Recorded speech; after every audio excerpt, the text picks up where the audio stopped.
Hello everyone, today we're diving into an interactive demo of Listopia's elements and features through a hypothetical example. Remember, these examples are solely educational and don't aim to achieve any specific practical goals. We start by adding a keeper element to our page. A keeper is like your handy data vault, storing any data type and performing general operations on lists. However, remember that each element has its own unique data type. Here, we're assigning sales as the data type for the keeper.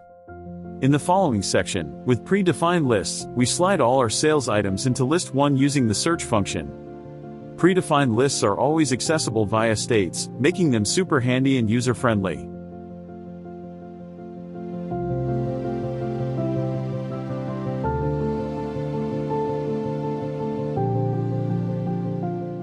For instance, we insert a repeating group here and assign list 1 as its data source.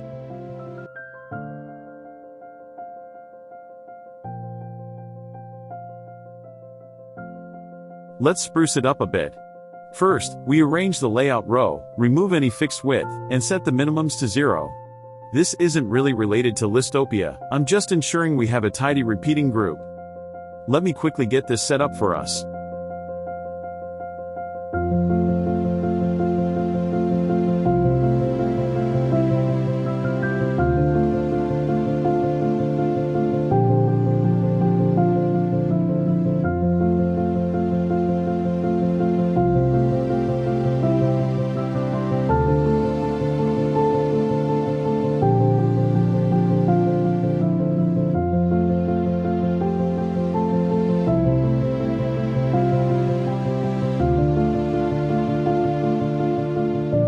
Awesome! Now our repeating group is displaying list 1 from the keeper and showcasing some fields of each item in each row. Let's take a sneak peek. Here's our list. But you might ask, we didn't need Listopia for this. So, what's special about Listopia? If we peek into the keeper in the preview, we'll notice a state called action name that has a value of fetch on page load. The keeper and 2 other elements in Listopia can have an action name, and we can see the name of the most recent action in this state. We've coined fetch on page load as the name for when data gets stored in the element while the page loads. When this name pops up, it means the operation was successful. Next, suppose we want to set values for list 2, using the keeper's actions through a workflow, after the page loads. Listopia triggers an event, named data updated, whenever stored data in an element change. This means, we can set our action to execute post data storage in list 1. We choose data updated from the events list, under the elements section. But remember, this event is triggered whenever there's a change in the element data. We want it to execute only, when data is stored in the element while the page is loading. So, let's use a condition in the only when section, specifying the action to execute only, when the keeper's action name equals fetch on page load.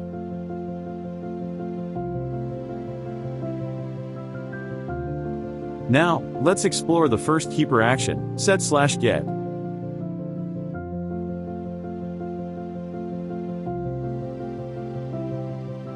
This action allows you to store lists and elements or retrieve them. But before we delve in, I want to introduce 2 nifty features that come with all actions, courtesy of Listopia. As you see the action, there's a section, named Data Channel Control. All 3 elements of Listopia possess the capability to store data. The data storage structure in Listopia elements is divided into 3 categories, predefined, custom, and nested lists, each with unique benefits and uses. We are already acquainted with predefined lists, like list 1 where we stored our sales data. The second type, custom lists, lets you assign a custom name to a list and store it in the element. There are no limits to the number of lists in this type, and you can retrieve them using the names you have assigned. The final method for storing lists in Listopia elements is nested lists. They are like custom lists, but their labels are their indices. You can sequentially store them without specifying their identifier, in a way that's akin to custom lists. Let's circle back to the data channel control section. Since you can store your data in Listopia elements, and use them for various purposes, we've tried to streamline this process for you. In the data channel control section, you can specify the input data channel for use in the action, and decide where the results from this action should be directed. By default, the input channel is set to new, meaning you want to use a fresh list for this action, bypassing the list stored in the element. But if you set it to 1, the action uses the predefined list 1 as an input. Similarly, for the results, the default setting is result state, which means the results will be accessible via the element states. But you can change it to store the action result in the second predefined list. Or you could set the result channel to custom and enter the list name in the result identifier field.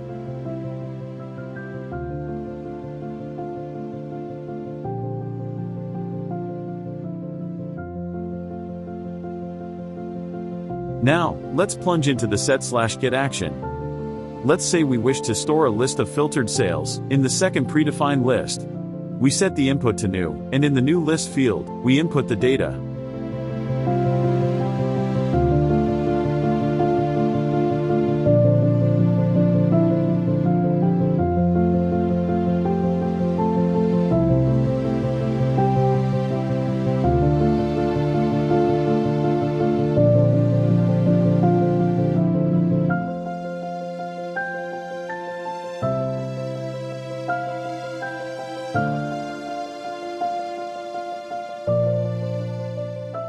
Next, we select the list 2 as the result channel.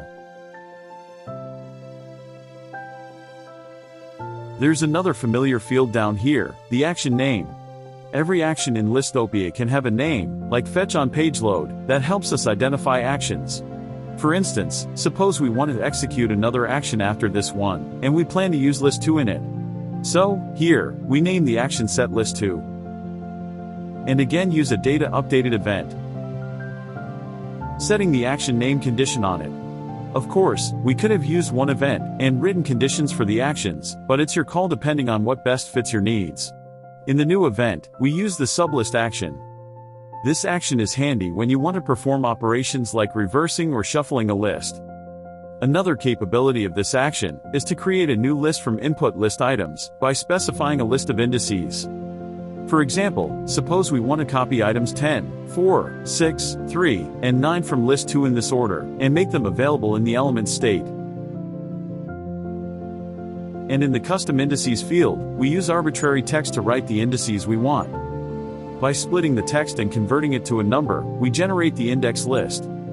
Of course, in a real case scenario, this method isn't recommended. These examples are strictly for demonstration purposes, and the primary uses of these actions differ. We initially set list 2 as the input. The result channel is by default set to result state, and needs no modification.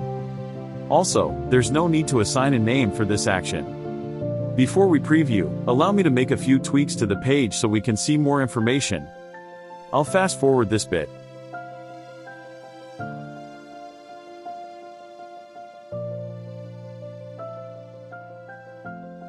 Alright, we now have 3 repeating groups displaying list 1, 2, and result state. Let's check out our handiwork. Terrific!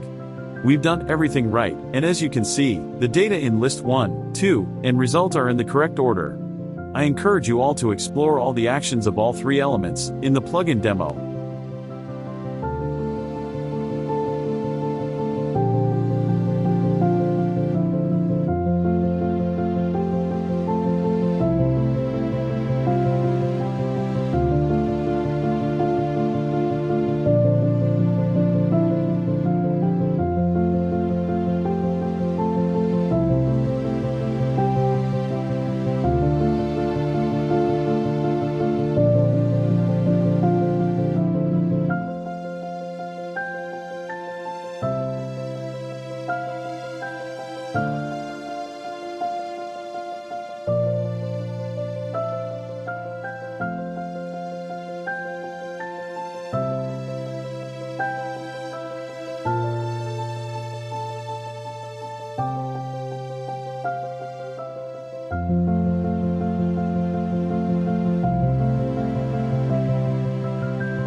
If you have any questions or face any problems, feel free to drop a comment on the related plugin post in the Bubble forum, and we'll get back to you promptly. Also, if you feel we've missed any feature in Listopia, do let us know so we can consider including it. Thanks for watching, and happy exploring Listopia!